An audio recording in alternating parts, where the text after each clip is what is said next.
Forget counting sheep. Tonight, we're counting ancient gods with serious drama. Yes, you've heard of Zeus and his lightning bolts. But have you heard about the myth where a guy turned into a flower because he got too into his own reflection? Yeah. That's the kind of majestic weirdness we're working with. Welcome to 10 boring Greek myths that'll knock you out faster than Dionysus at a wine tasting. These aren't the epic battles or titanic showdowns. No, these are the myths that move slower than a tortoise doing yoga. Perfect for bedtime. So, get cozy, dim the lights, and let's dive into the most mythologically boring snoozefests the Greeks ever came up with. Number 1. Did you know that Narcissus fell in love with himself? Let's start strong. With a man so pretty, he literally couldn't look away from himself. Narcissus was the type of guy who walked past a mirror and whispered, "Hello, handsome." He had the face of a Greek god, minus the self-awareness. People adored him, fawned over him, wrote him love poems carved into olive bark, and what did he do? Ignored every single one of them with the grace of someone who genuinely believed he was the only interesting person in the room. Then one day, he strolled past the pond, glanced into the water, and it was over. That was it. Love at first sight. With his own face. He bent over that pond and thought, "Now this is what I've been searching for." He stayed there, day after day, just staring, unable to eat, sleep, or blink properly. The gods watched this unfold and collectively said, "Yeah, we're not intervening." Eventually, he died right there by the pond, and bloomed into a delicate little flower. A narcissus. Naturally. Not exactly the Iliad, is it? No battle, no betrayal. Just a man, a pond, and a beauty standard he couldn't emotionally survive. But the lesson? Even in ancient times, loving yourself a little too much had consequences. And they usually involve turning into landscapes. But hey, if you thought drowning in your own reflection was a slow way to go, imagine spending eternity pushing a rock that never stays still. Get ready for ancient cardio with zero benefit. Number 2. Sisyphus and the Eternal Rock Juice. Sisyphus had one major flaw. He thought he was smarter than the gods. Now, if you've read any Greek myth ever, you know that hubris gets you on the divine naughty list real fast. First, he tricked Thanatos, Greek death itself, into wearing chains so nobody could die. Fun at first, until Earth got crowded with people who really needed to go. Then he convinced Hades to let him go back to the surface to say goodbye to his wife, and just didn't come back. Twice he tried to cheat death. Twice the gods rolled their eyes so hard Olympus shook. So what's a fitting punishment for a man who hated endings? Make him start something that never ends. Sisyphus was condemned to push a giant boulder up a steep hill for all of eternity. Every time he neared the top, slip, thud, crash, it rolled back down. Reset. Repeat. Forever. It's like being stuck in a cosmic spin class you didn't sign up for. There's no instructor, no music, just gravity, shame, and one very judgmental hillside. But here's the thing, there's something poetic about it. A tragic metaphor for the human condition, or just the ancient version of refreshing your email inbox over and over expecting different results. So while Sisyphus was inventing eternal crossfit, let's talk about another guy who had a way with his name. So much so, he fell for his own sculpture. And no, that's not a metaphor. Number 3. Pygmalion and his statue girlfriend. Pygmalion was a sculptor, and let's just say, he had very high standards. He looked at the women of his time and went, No thank you. Too talkative, too opinionated, too human. So what's a man to do? Well, obviously, create his dream woman from scratch out of ivy. Tall, quiet, flawless, emotionally available? Check. Zero thought, zero argument, and zero bodily functions?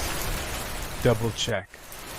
He carved her lovingly, named her Galatea, and fought swift, fell hopelessly in love. With the statue, he brought her gifts, spoke to her, gave her jewelry, tucked her in at night. It was like watching a man try to bathe his furniture.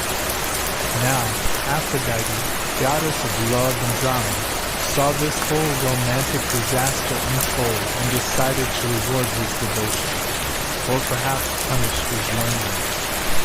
She brought the statue to life. Just like that. The dream girl blinked, smiled, and said nothing, because she was still the perfect, silent partner.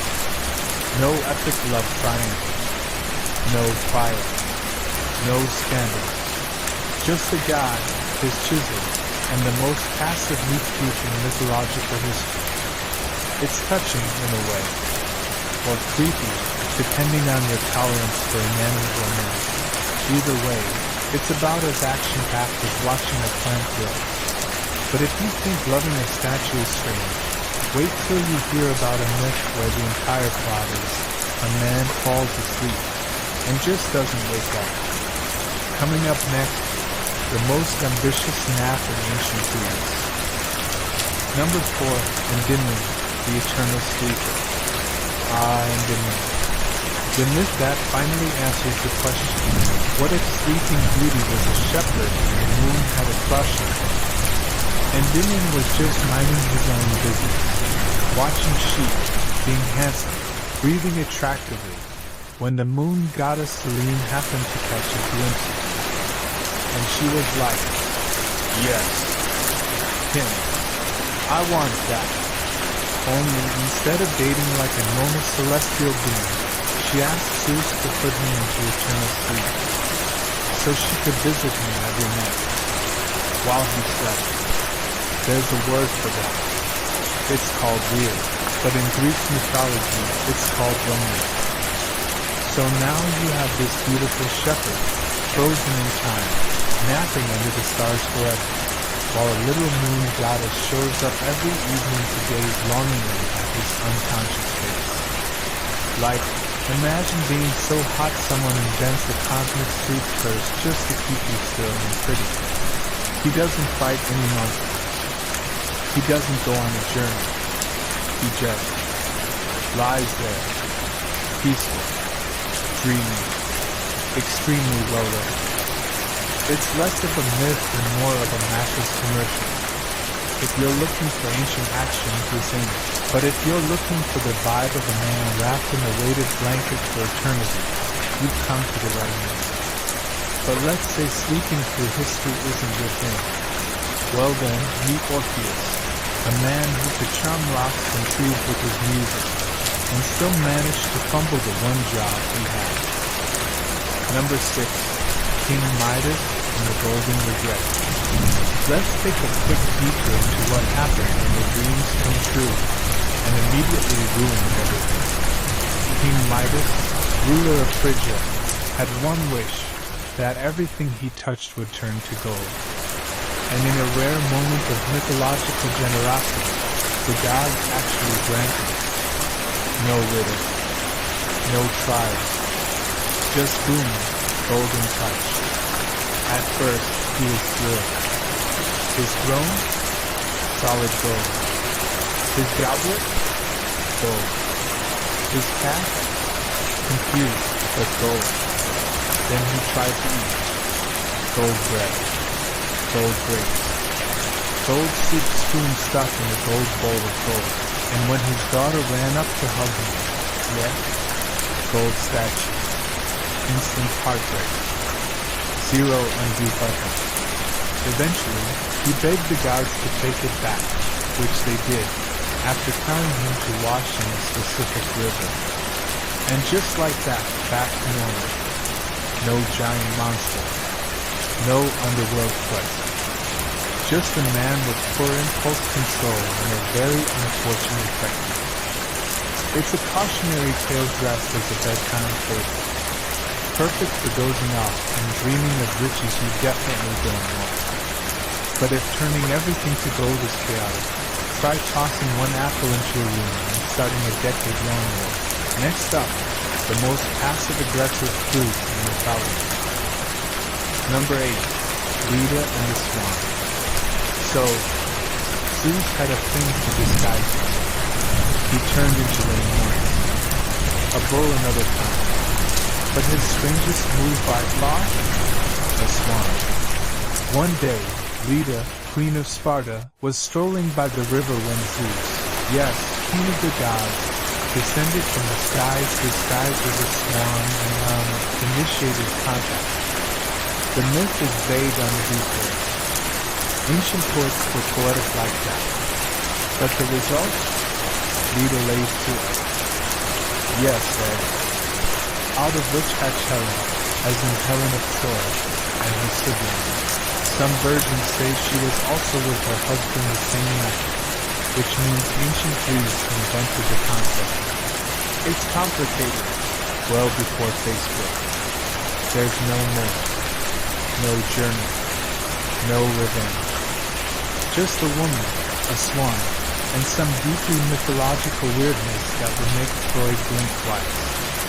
And somehow, this myth became famous, which says a lot about the ancient world standards for bedtime stories. Now let's lift things up, literally, because the next guy is the original Jingo, cursed to hold up the entire sky forever. No reps, no sex, just celestial burden. Number 9. Atlas gets the weight of the world, literally. Atlas was a titan, which meant he was on the losing side of the great war against the Olympian gods. Instead of banishing him or vaporizing him like they did with others, Zeus gave him a very specific job. Hey buddy, you're strong, right? Great. Now hold up the sky, forever. So Atlas stands at the edge of the world, arms stretched, back aching, silently supporting the heavens while the rest of the universe carries on. No burst, no drama, no fanfare, just life and back pain. He occasionally pops up in other myths, most notably when Hercules tricks him into grabbing the sky for a minute while he ties his shoes. Classic. But otherwise, Atlas just exists as a very large paperweight. It's the mythological equivalent of putting someone in the corner to think about what they've done for eternity. And finally, to close our sleepy saga, we end with the quietest myth of them all. A girl who loved to talk until she couldn't. Number 10. Echo, the girl who could only echo. Echo was a talker, a chatterbox, the kind of nymph who turned hello into a 45-minute conversation. Unfortunately, she used this talent to distract Hera while Zeus snuck off, well, do Zeus things. Hera, not being known for mercy, cursed her. From now on, Echo could only repeat the last words spoken to her. No original thoughts, no witty banter, just endless memory. Then came Narcissus, yes, that same guy from myth number 1, and Echo fell in love. She followed him, waited for him to speak, and then repeated his words back to him, which wasn't ideal for building romantic chemistry. He rejected her, because of course he did, and she fled into the woods, fading away until only her voice remained. No revenge, no transformation, just loneliness, and the lingering sound of someone who was once heard, and then wasn't. Quiet, subtle, and kind of devastating. And there you have it. 10 Greek myths that are boring in all the right ways. No thunderbolts, no sword fight, just unrequited love, repetitive punishment, and a whole lot of poetic silence. These myths may not keep you on the edge of your seat, but that's the point. They ease you in, slow you down, and remind you that even the gods have slow days. So, if you're still awake, congrats. You made it further than Narcissus, Sisyphus, and Endymion combined. And if you're already drifting, good. That's where the real myths begin. Like, comment, and subscribe if you'd like more stories that are ancient, mildly tragic, and secretly relaxing. And remember, the gods may be dramatic, but even they knew how to keep it boring when bedtime rolled around. Good night, dreamer. You're now mythologically asleep.